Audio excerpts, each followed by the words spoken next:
Hello? John Boy? Jerry Seinfeld here. Hey, Jerry, how are you? Good, how are you? Good.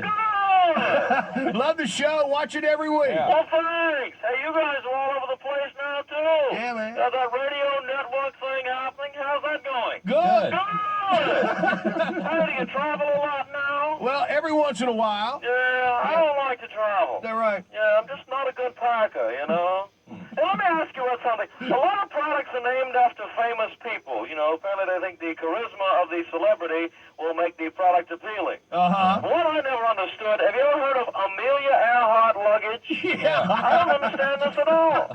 It's named after a woman who disappeared forever on a long airplane flight. Is this an image that's going to sell a lot of luggage? I don't think so. Who the ad was that came up with that one? I don't know. Personally, I carry the Samsonite luggage, which of course is named after Samson, the guy who got a bad haircut and ended up killing himself. So somehow people can relate to that a little better, I think. You know, the worst part about air travel is getting to the airport, you know. You can never find someone to take you there. And if they do agree to do it, they always say, oh, you're coming back when? Oh, I won't be able to pick you up. Which is understandable because, I mean, hey, even the people who are actually going somewhere don't want to go to the airport, you know? That's right. If I find myself flying home and I don't have a ride, I usually go in the restroom and tamper with the smoke detector. That way, when the plane lands, I know there'll be a couple of federal marshals waiting for me. They usually have a car. I say, hi, guys, how much is the fine? Yeah, I'll write you a check. By the way, could you drop me at my place? It's not very far. Yeah, and of course, everybody knows about airplane food. Yeah. It's always bad, isn't it? Yeah. What do they do to this food? And who are these people? Sometimes I just want to say, hey, look, keep your Salisbury steak. Forget the food. Just get me some better magazines and then leave me alone.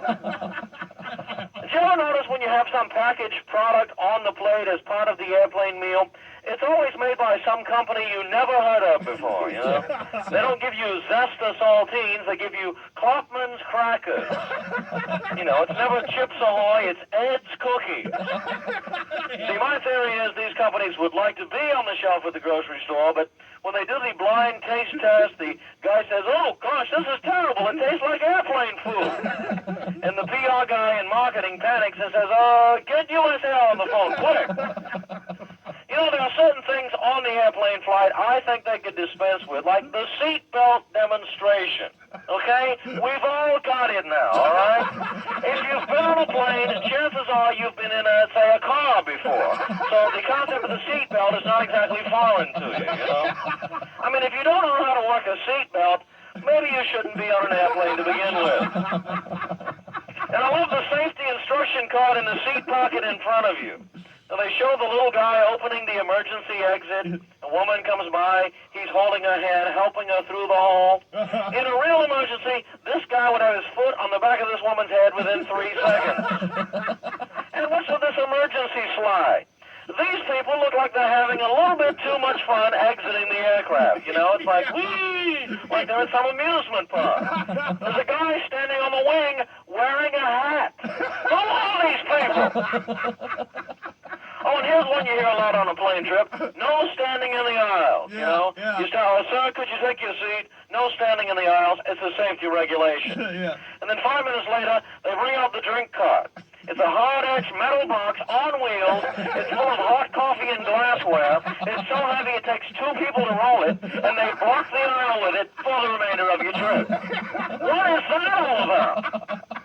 You know, at the end of the trip, the flight attendant sends you off with that now famous, utterly charming 2-word phrase, goodbye. What is that? What kind of a greeting is that for one adult to give to another? I haven't said bye-bye to another person since I was 8 years old, you know? It's always bye-bye, bye-bye, bye-bye, bye-bye. Sometimes they'll say, bye now. If you get bye now, you know you've made a favorable impression, you know? Or they'll say, take care. This is one they use for people who are either really old or really drunk or people who appear to be too stupid to know they need to take care of themselves. Oh, man, that's some good stuff, Jerry. Listen, man, I got one. Okay. Why do they call that recorder thing the black box? if there's a crash, people are already like real depressed. Why not make it a happier color, like the sunshine yellow box? Yeah. That's really good. Hey, Yeah. you feel free to use that one, Yeah, man. I'll write that down right now. Hey, I've got some more here. Well, I'd love to hear them, but I gotta run. Well, they're real short. It'll take a second. Why don't you let me just... John Boy? Yes? Goodbye. On your case.